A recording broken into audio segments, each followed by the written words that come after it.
Now let's begin with the do while loop. Do while loop is actually having something different than any other loop we have learned. Do while loop basically checks the condition after the loop execution. That means at least the loop will get executed once, and after the one execution it will check the condition. If it is true, it will execute it again, otherwise it will get terminated. So as you can see here, it's do conditional code, and after the conditional code in the while you can add the condition, alright, and that must be terminated with the semicolon also, alright, that is mandatory. So here is the code block and then a condition. If false, it will get terminated. If true, it will keep on executing. So as it is written, do while loop is guaranteed to execute at least one time, alright. So because the reason is the condition is being checked after first execution. Basically you can plan working with the do while loop whenever you want to execute the loop on the basis of user interaction. For example, if you are taking some user input, suppose I am writing a ATM code, a user at least has to enter the PIN number once. If it enters correct, I don't have to ask again, but if it is entering the incorrect PIN number, I will have to ask again, but at least the loop should be executing once. So such loops can be planned using the do while loop. And now let's see practically how can we write a basic code using do while. So here it's an implementation of a do while loop. As I said earlier, like do while loop will be used when we want to execute a loop as per the user's interaction.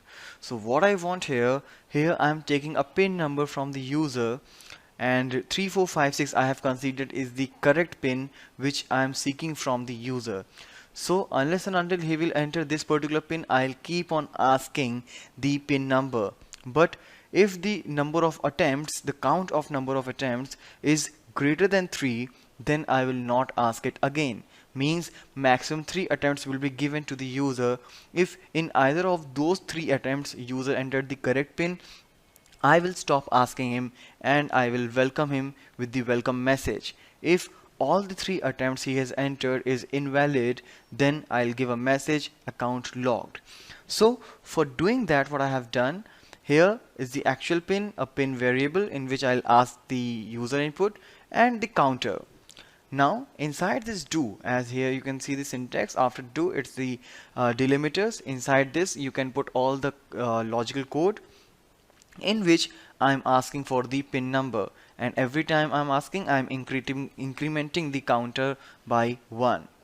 Now here you can see, unless and until the PIN is not same and the counter is less than 3, means the first time it is 0, then when the first time this loop will execute, the counter will become 1, then 2 and 3. So by the third implementation, here you can see this condition will be false, and here as you can see it's an AND operator. If any one of the condition is false, then this loop will be terminated. So let's see how this output will look like here.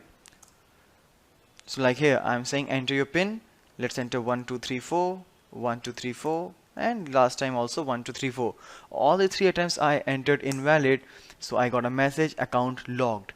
If I will enter the correct in the third attempt, like let's say 3456, it will give a message welcome user, and if in the first attempt only I give the message, it will say welcome user, it will not ask again. So this is how you can work with the do while loop, in which the first time the execution will be there for the show, and as per the user interaction on the first time we will plan like whether we should go for this loop again or not. So this is the very basic implementation of do while loop.